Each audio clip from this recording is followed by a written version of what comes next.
Jeez. What the wait.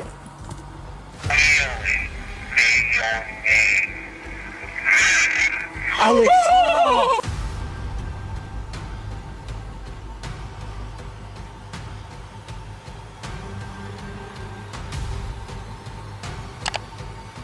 Oh my god, there's something moving, Oh my god, okay.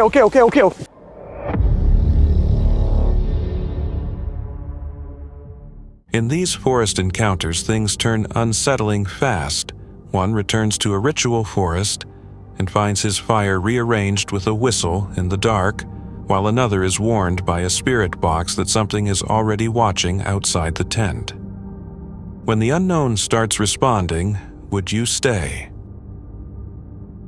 On a late night in 2025, a paranormal investigator returned to a place he referred to as the Satanic Cult Ritual Forest. The creator behind the channel, Exploring with Angelo, had built his name on solo overnight explorations of abandoned structures, haunted woods, and locations linked to unexplained phenomena. This forest had already drawn him in before, and now it was pulling him back once again. He had stayed away for 2 months, but reports from nearby residents describing hooded figures and animal sacrifices brought him back. It was around 11 at night when he stepped into the trees. He was completely alone. What he did not realize was that someone or something was already there waiting. What's up, guys? We are back at what we've been calling the Satanic Cult Ritual Forest for a very specific reason. We genuinely believe that there is a cult coming out to these woods. This place is also extremely haunted, and I plan on coming back in here and camping out for the entire night. Basically, I actually know one of the neighbors, and they will not come on camera. They are just so afraid of these freaking people that they've seen on multiple different occasions coming in here in very weird clothing, full garb. The only thing they could describe it as is cult-like. They found animal sacrifices. I have found weird stuff out here as well and had so many weird occurrences. We're going to go deep in there again and see if we can capture anything paranormal on camera. As he moved deeper into the forest, it felt like the environment itself was pushing back against him. He heard movement in the darkness around him and had a strong sense that something was watching from behind. That was creepy. I heard something back there, but it also kind of felt almost as if like someone was behind me for a second there. Hello? Okay, whatever. It is a very pleasant night, actually. Not too hot, which is good. Less humidity means less bugs. He continued forward through insects and mud until he reached a small clearing that seemed suitable for setting up camp. This actually looks like a pretty decent little nook. Let's kind of clean up the ground a little bit. In a few moments, now that I've stopped, I'm kind of noticing how bad the bugs are. So basically, I want to clear this so that way we can actually put the tent here. I guess we'll have a little fire here, I suppose. Or maybe even on that side. I swear I just heard whistling again. Like, it legit, like, sounds like human whistling almost. Kind of sounded like it came from that direction, but it could just be an owl or some birds or something, I don't know. He turned on his spirit box to see if the forest would reveal anything connected to the presence he was feeling. The device responded with the name Sean, followed by a reference to the 1700s. Sean. Well, we got the name Sean. Who's Sean?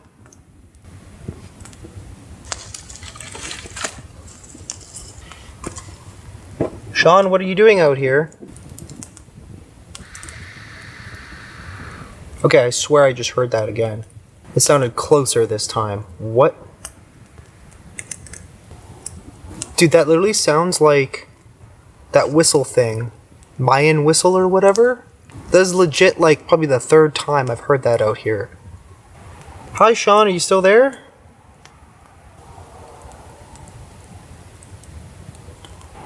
Follow is right. Like that way? What's down that way? Just trees. Spirits walk. I knew I was hearing a sizzle, but it's coming from the fire. 1700s. Okay. What happened in the 1700s?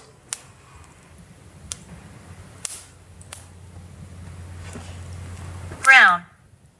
Okay, something's back there. God protects this place. Oh, shit. What the hell was that?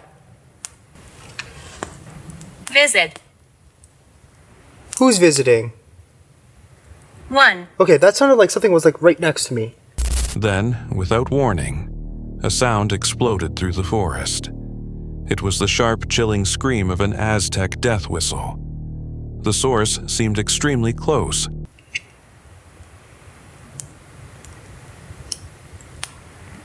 Somehow It's my unpleasant here. flashlight turned on in my pocket. I enjoy the company. Lungs. Lungs?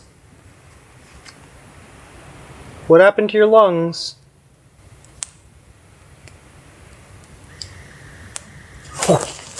Shush, listen. Yeah, no kidding. That was the Aztec death whistle.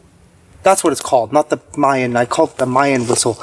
That was literally right there. That was so close. When he returned to his campsite, something was wrong. The fire he had built using small loose sticks had been completely rearranged. Larger pieces of wood were now placed deliberately over the embers in the shape of a cross. Why is my stuff all over the place? What the hell? Wait. I didn't do that. I left literally just a bunch of small sticks in there.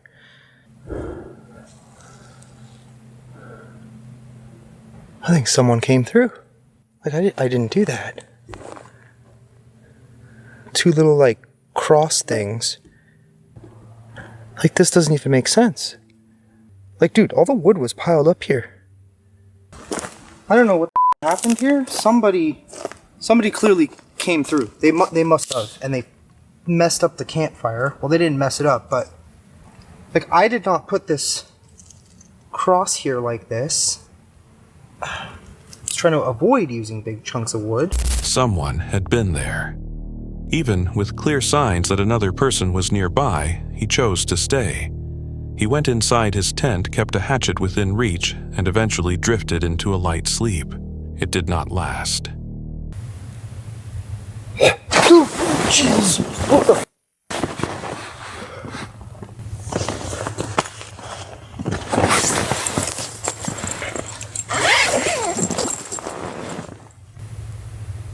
Okay, that got a little close. What was that? What is that?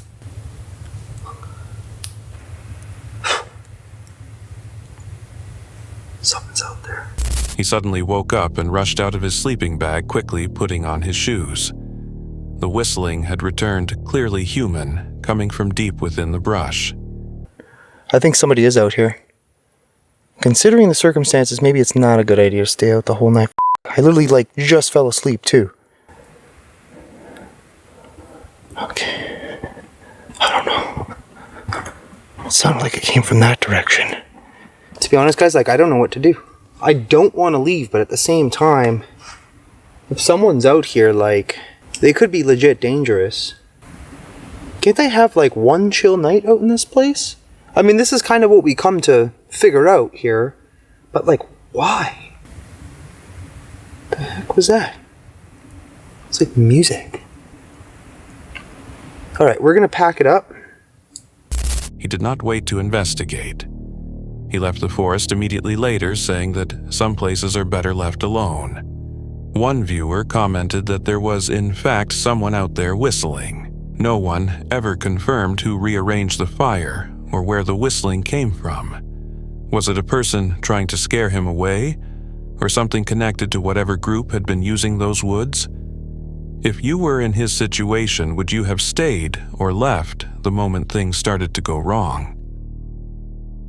Paranormal investigator Dan traveled to the slopes of Pendle Hill, a site forever connected to the witch trials of 1612. The video was released on October 16, 2024. Dan runs the channel, exploring with fighters built on a simple yet unsettling idea: go to places most people avoid, stay overnight, and document what unfolds.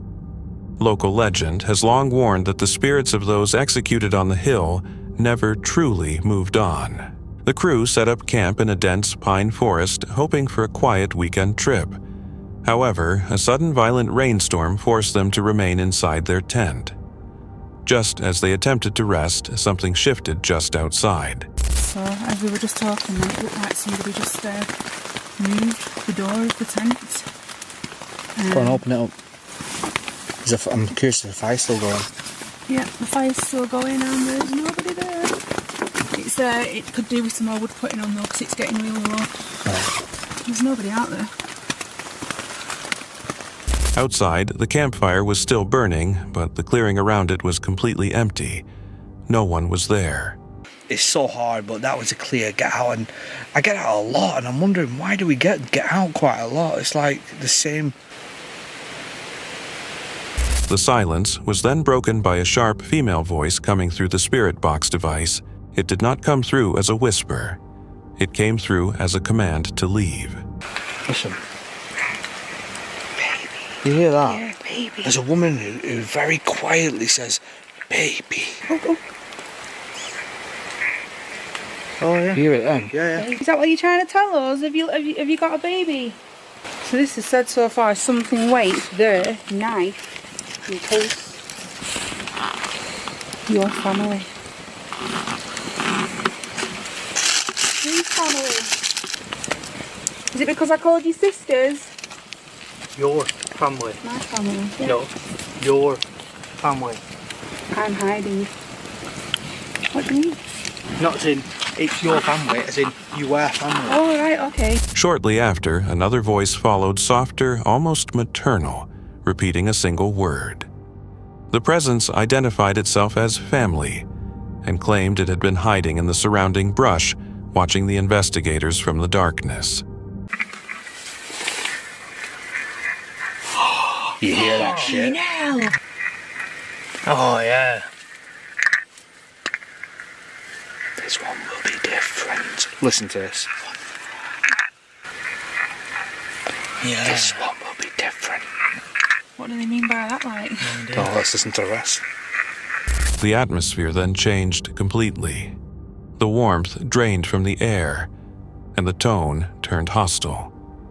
A woman's voice came through the device carrying what sounded like a direct warning that this night would not go the same way as the others. Yes! Oh! Right, listen again. Listen. Yes!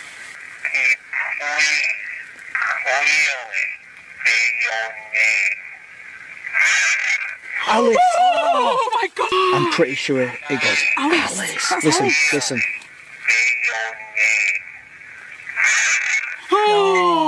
When Dan referenced the historical arrests connected to Malkin Tower, the device responded strongly. A frantic confirmation came through, followed by urgent repeated signals demanding attention. Dan's body temperature noticeably dropped as the exchange continued. My guys. That RAM pod's going off outside.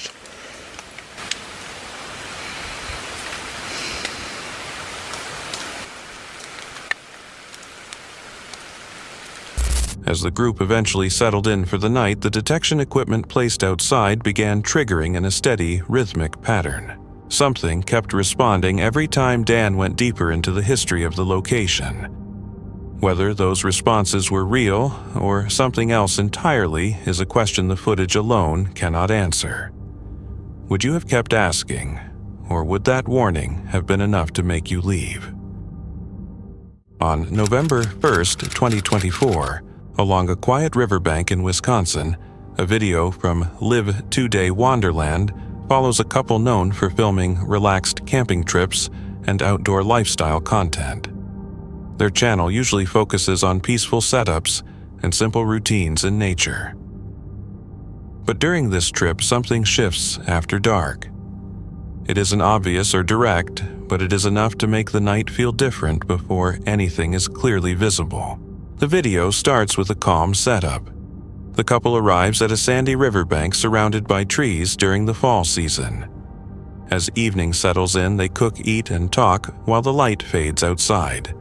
The river stays still and the forest remains quiet. Then, later in the night, something changes. A sound comes from outside the tent. Their dog becomes alert, raising its head and focusing toward the darkness.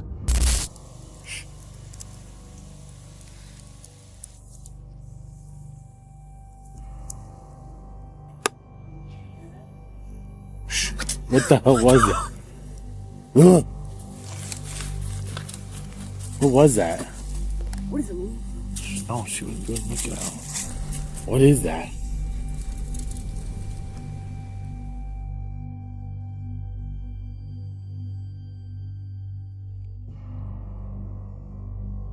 They listen carefully, but nothing can be clearly identified.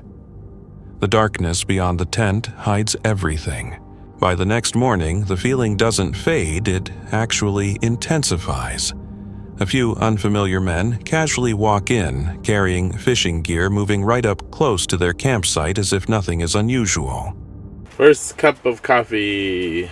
Tons of fish jumping all night. It is a traffic site, like people coming down to fish. So we've had 2 or 3 people drive down and walk up on us. That guy put his rod in there and literally in not even 1-2 minutes he had a big perch fish on there. It's a little odd, like I would never walk up on somebody at their campsite and ask them to fish or something. Like, here it is 7:30 in the morning and we're just getting up. And like I said, obviously this is a very known fishing area. but the whole river, there's lots of places to fish. The canoe launch is just up the way here. This is more of a camping spot. I get people come down here to fish, but it's a little Well, there's weird. not a sign. There's those other ones say specifically no camping. This one does not say that. We didn't say anything to let him make a few casts as he was passing through. A nice older gentleman, but thing is, when someone drives up on you like that, you don't know what it's gonna be.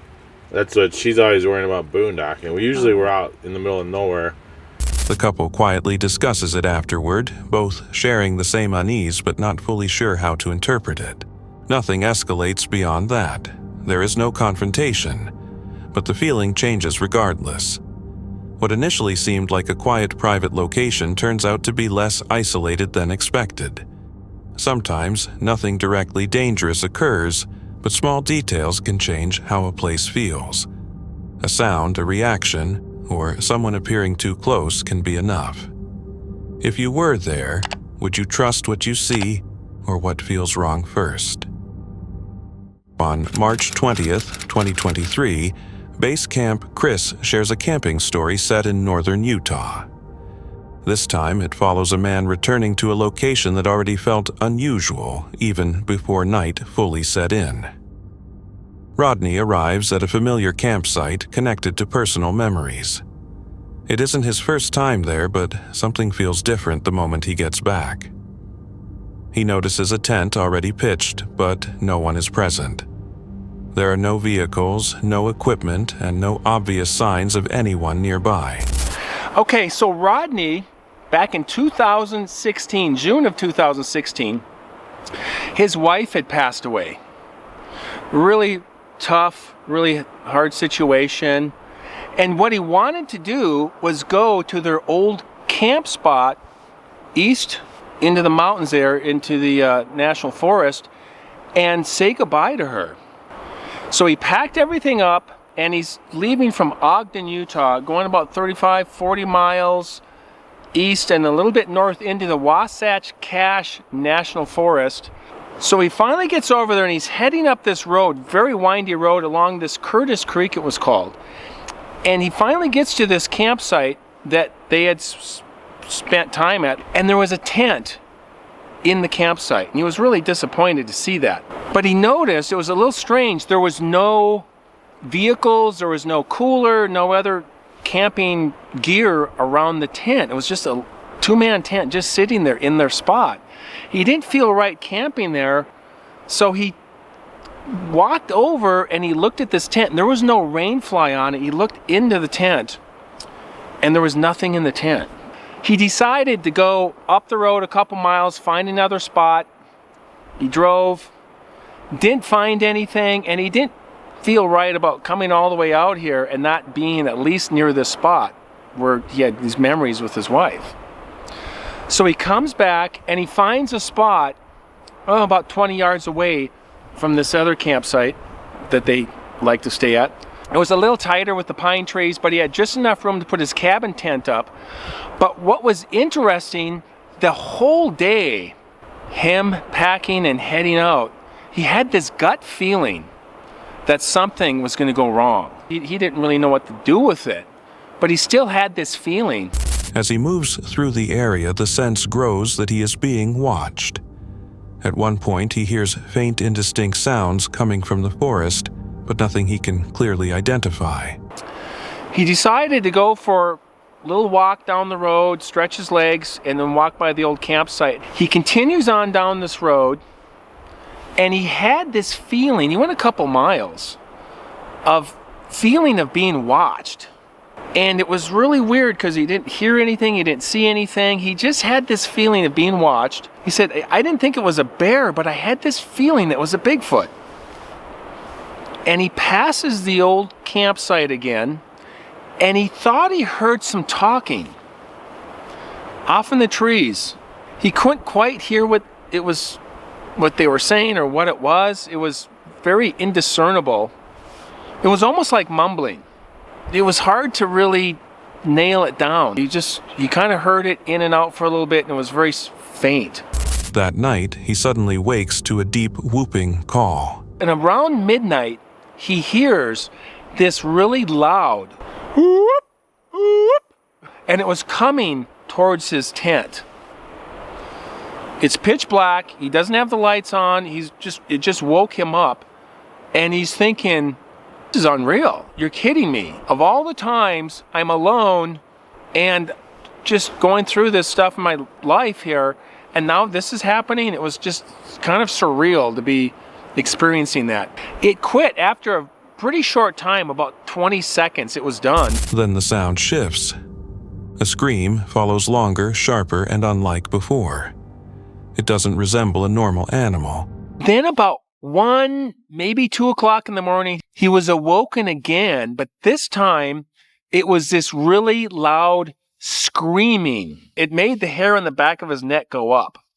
And he said at the end, it sounded like a female voice to it. Again, he laid there, he listened. Finally, it stopped after 15, 20 minutes. At times, it almost sounds human, but never clear enough to fully recognize. The noises continue through the night, repeating and lasting longer each time. It no longer feels random. It feels focused, as if something is staying close. As morning begins to approach, everything goes silent. When there is enough light, he looks outside and notices a large shadow cast across his truck. He's in the trees, the sun's on the horizon, and it's still dark where he was. He took all the courage he had to unzip the window. He looked over by his truck, and he saw a big shadow cast on his truck. He waited a little bit longer, the sun was higher, unzips the tent, and he gets out. Right away, he goes behind the tent, and he's looking for tracks. He didn't see anything. Goes down to the road, it's a dirt road. If it walked across the road, I'd see some tracks. He looked pretty hard for tracks, didn't see any tracks. He does not investigate further. Instead, he quickly packs up and leaves the area. Sometimes, nothing is fully clear in the moment, only small signs that feel off. But the experience didn't end there. Years later, he returned to the same location with a friend. This time, the landscape looked different. Large trees had been knocked down and scattered across the ground in a way that didn't appear natural. Seeing that brought back an older memory from his 20s, another unsettling camping encounter he had never forgotten. What you're about to hear next is the audio Rodney recorded while sharing that story with the host. And at nighttime, my wife woke me up, and nothing dawned on me. She said somebody's raiding our camp. big canvas tent. It was about 16 foot long. The dogs were whimpering, but they never barked. And, none of this really dawned on me. I was tired, so I grabbed a black patter, which I had at the time, and I unzipped the door and I yelled, "You better get out of here or I'm going to shoot your ass." And it was so black, I couldn't see nothing. And as I turned to go back in, I looked down the length of my tent, and there was a big black shadow there. I could see the blackness, and it took off. And it was blacker than the black outside. And when it did, it didn't make no noise. It took me about a week or two, to be honest with you, to suddenly realize, that wasn't no person. There's no way he could have done it without hearing an ow, ooh, or something, stubbing a foot, falling in a hot gut hole or a big boulder. And it didn't have a light. So, and it was dark enough that there's no way you'd see a human doing it without a light, without making some kind of a noise there, And then It dawned on me that it was at least 2 feet taller than me, that shadow. And it was pretty wide. Looking back, Rodney started to believe what he encountered may have been something far larger than he first understood, possibly something like Bigfoot. Ironically, not fully knowing what it was may have helped him stay calm and make the decision to leave. Many viewers agree that situations like this are less about what you see and more about how you respond. In remote environments, staying calm and trusting your instincts can make all the difference. So, if you were in that situation, what would be the first thing you would do?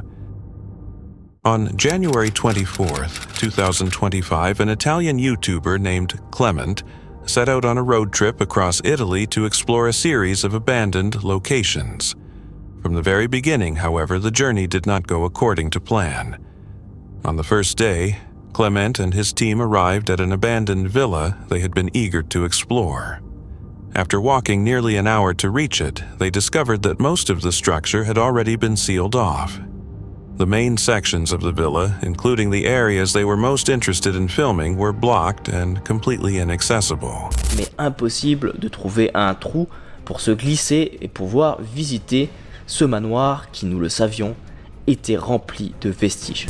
Even so, the trip was not a complete loss. While walking around the property, they managed to find a small annex attached to the main villa that was still open. The next day brought an entirely different discovery. While driving toward another location, the team noticed an abandoned building sitting quietly beside the road. Intrigued, they stopped to investigate. Inside, the place felt completely frozen in time. Plants were growing through cracks in the walls, and stacks of documents and old records were scattered across several rooms. Ouais, c'est des archives, mais regardez la végétation qui pousse et qui rentre dans le bâtiment, quoi. Mais c'est fou parce que j'ai poussé la porte, c'était même pas bloqué. J'ai ouvert la porte, quoi, en fait, tout simplement. Le comble du comble. Moi, j'étais persuadé que c'était l'école abandonnée. Ça ressemble vachement, hein, comme bâtiment. The most unexpected discovery was hidden beneath the structure. As they explored further, they found a system of underground tunnels running under the building. Ce sont ces tunnels qui, je pense, devaient relier ces bâtiments entre eux. Bien que je n'ai pas accès à toute son histoire, j'ai l'intuition que celui-ci est lié à la Seconde Guerre mondiale. Mec, c'est une dinguerie. Ouais, c'est sous l'eau aussi. Ah, c'est ça, c'est un tunnel. Et mec, c'est un tunnel. Les bouts de fer qui sortent de... Vas-y, passons la caméra. Et en fait, c'est un tunnel, c'est ça, c'est un souterrain qui devait relier les deux bâtiments. C'est de passer la caméra pour que vous voyez. On va pas y aller, mais c'est vraiment, je pense, un tunnel qui reliait les bâtiments. J'aimerais bien trouver une date. Based on the architectural style and historical clues around the site, Clement believed the location could date back to the World War II era, when Italy was under Benito Mussolini's rule.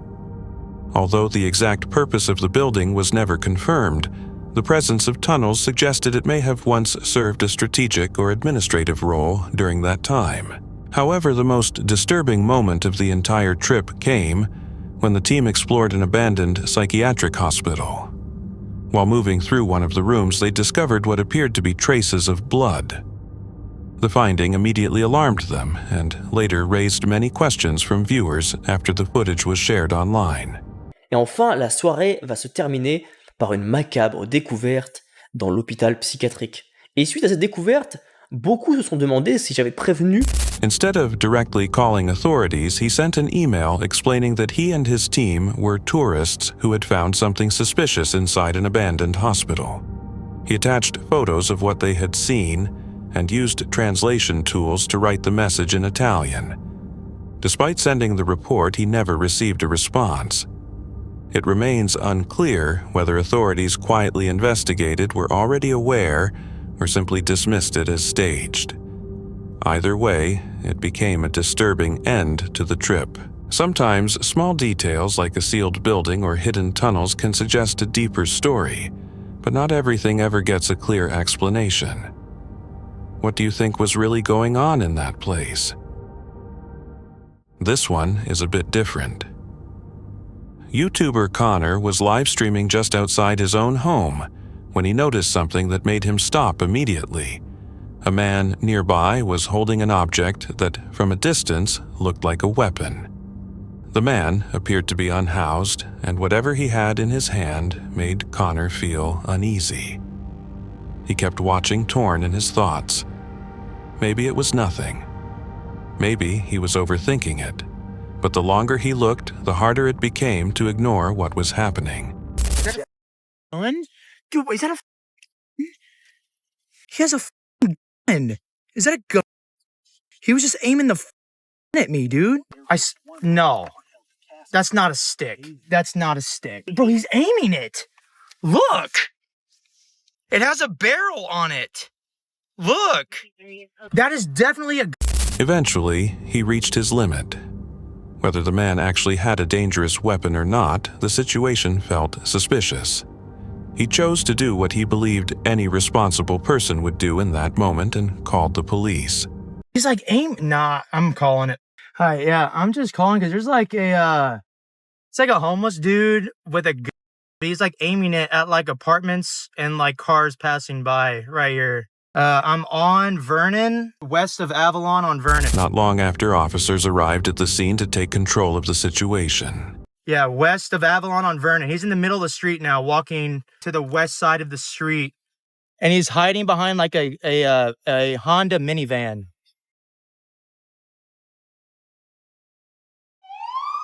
They're passing. Yo, retard! Okay, they don't even want to listen to me. Okay.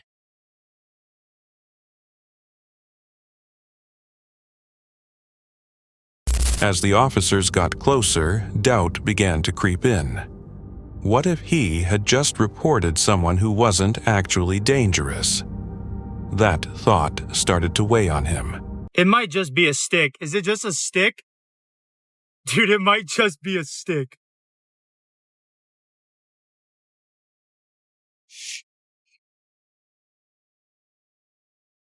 I mean, no, it can't be a stick. They're putting him in cuffs. It had to have been a... Somebody clip it and send it to me so I can show the officers so they don't think I'm a nut job. Still uncertain, Connor stepped out of his car and approached the officers, wanting to understand exactly what the man had been holding. That poor man? No, that guy, bro. He was aiming. It looked like a dude. Wait, yeah, was it a... What was it? Just so you know, I'm not crazy. No, I know. It's a windshield wiper, brother. It's a windshield wiper? Yeah. Oh yeah, they're going to fucking pursuit. Damn, bro.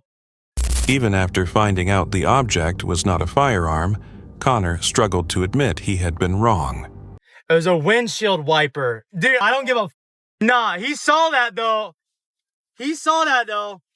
Bro, you guys watch that clip. I don't give a... Go look at that clip and you tell me that's not a... Bro, he's aiming it. He's down on his knees like aiming and... You know what? I'm done. Okay, and then next time it will be... And then somebody's gonna... And it's gonna be my fault because I didn't call it in. The moment left him caught between embarrassment and relief. But what if he had done nothing? Connor stays in his car, shrugs it off, and goes back inside. The man continues walking down the street, and the next person he approaches could be someone entirely different. Connor chose to act because something didn't feel right. Even if it seemed unnecessary afterward, that instinct still mattered. Would you have taken that chance? Jasko and Chris's forest investigation took a darker turn when they discovered signs connected to possible ritual activity. The feeling of being watched became stronger, as if an unseen presence was nearby. Jasko, a content creator, known for exploring abandoned locations and reportedly cursed forests, is no stranger to dark places. Alongside his friend Chris, he has encountered many paranormal settings before. Thank you, appreciate it. You too. He found a bag of organs, bro. A bag of organs. Guys, a bag of organs were found. What the Sheriff deputies and park rangers came to our campsite and told us that they came across a bag of organs in this forest, confirming that there is satanic cult activity happening in this forest. But this night felt completely different. They had planned a simple overnight stay deep in a remote forest, hoping to capture evidence of cryptid activity. Instead, local authorities, including police officers, deputies, and park rangers, arrived and informed them that a bag containing animal organs had been found nearby, confirming an ongoing investigation tied to cult-related activity. The realization that they were not just dealing with folklore, but real-world danger was deeply disturbing. Oh my god, that's a scream. Chris, I just heard a scream outside. What? As night set in, the air grew heavy with the smell of decay.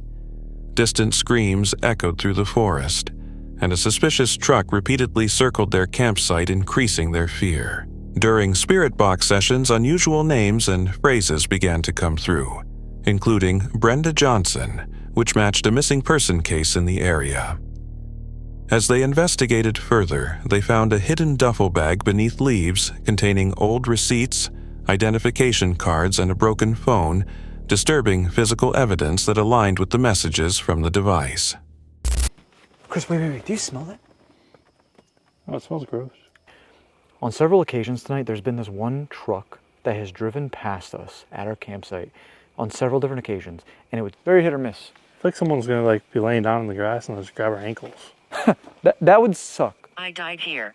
Oh, behind us, bro. Oh, bro, this is all broken and wet and damp. What? What do you see?